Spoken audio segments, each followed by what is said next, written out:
Dustin पोरिये ने बनील Darius से फाइट करने को मना कर दिया है। उन्होंने कहा है कि मुझे बनील डारियस से फाइट नहीं करनी है। और जैसा मैंने आपको वीडियो बनाकर बताया था कि डस्टिन पोरिये के ऐसा कहते ही अलग अलग यूएफसी के एनालिसिस करने वाले अलग अलग तरीके के ओपिनियन देने लगेंगे। तो आज की इस वीडियो में हम डिस्कस करेंगे कि चेल सनन ने क्या कहा है कि डस्टिन पोरिये का बनील डारियस को मना करना किस चीज की तरफ इशारा करता है। और आज की इस वीडियो में हम ये भी डिस्कस करेंगे what is the future of Dustin Poirier, UFC के अंदर डायमंड का फ्यूचर क्या है।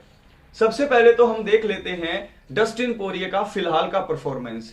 देखिए, डस्टिन पोरिये को जब भी टाइटल फाइट मिली है वो हार गए हैं। दोनों बार रियर नेकेड चौक से वो हारे हैं, एक बार हबीब से और दूसरी बार चार्ल्स ओलिवेरा से। अब माइकल चैंडलर को हराने के बाद यह सोचा जा रहा था कि डस्टिन पोरिये इस्लाम मखाचेव के लिए तैयारी शुरू करेंगे, लेकिन तैयारी शुरू करने के लिए सबसे पहले उन्हें बनील डारियस से गुजरना पड़ेगा, क्योंकि बनील डारियस और डस्टिन पोरिये की अगर फाइट होती तो उसका जो विनर होता उसे टाइटल शॉट मिलता। लेकिन बनील डारियस और डस्टिन पोरिये की जब फाइट होती तो इतना पैसा डस्टिन पोरिये को नहीं मिलता जितना वो एक्सपेक्ट कर रहे थे। तो यहां पर बात एक निकलकर यह सामने आ रही है कि डस्टिन पोरिये कॉनर मैग्रेगर बनना चाहते हैं। चेल सनन ने भी यह बात कही।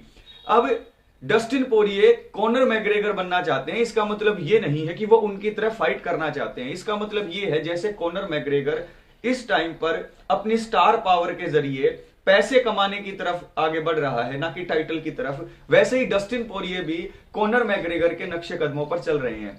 अब यहां पर डस्टिन पोरिये को आप मनी फाइट एक्सेप्ट करते हुए देखेंगे, ना कि टाइटल की तरफ जाते हुए। इसके पीछे कई रीजन है। पहला रीजन ये है कि डस्टिन पोरिये को यह पता लग गया है कि इस्लाम मखाचेव को हराना उनके लिए पॉसिबल नहीं है, क्योंकि स्ट्राइकर्स को तो वो हरा सकते हैं, लेकिन जिनका ग्राउंड गेम तगड़ा हो, चाहे वो रेसलर हो चाहे कोई जुजुत्सु वाला फाइटर हो, उनके खिलाफ जो है डस्टिन पोरिये हमेशा स्ट्रगल करेंगे।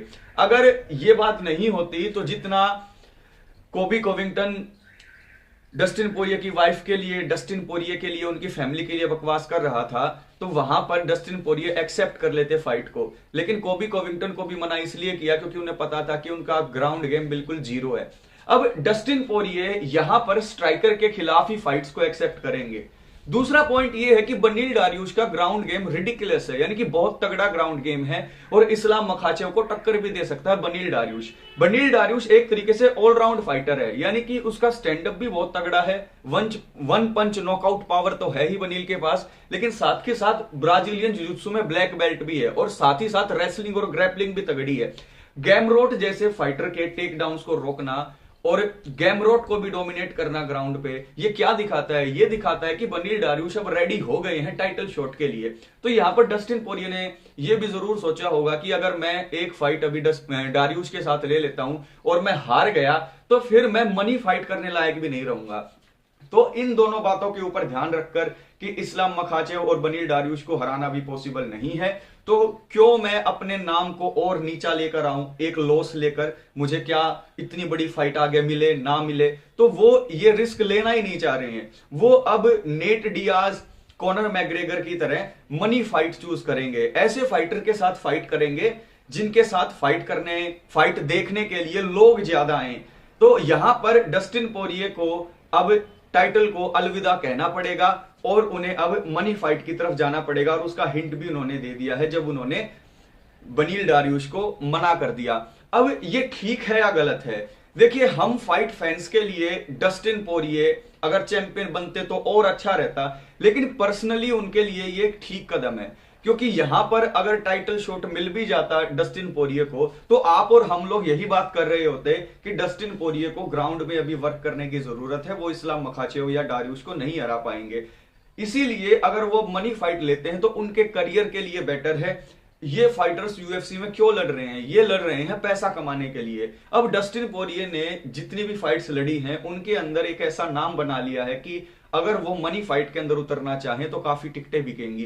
तो अब यहां पर कॉनर मैग्रेगर के नक्शे कदमों पर डस्टिन पोरिये चल पड़े हैं, जो उनके लिए ठीक है। आप लोगों को अब ये नीचे कमेंट बॉक्स में कमेंट करके बताना है कि क्या बनील डारियस और इस्लाम मखाचेव से जहनी तौर पर, मेंटली ही डस्टिन पोरिये हार गए थे?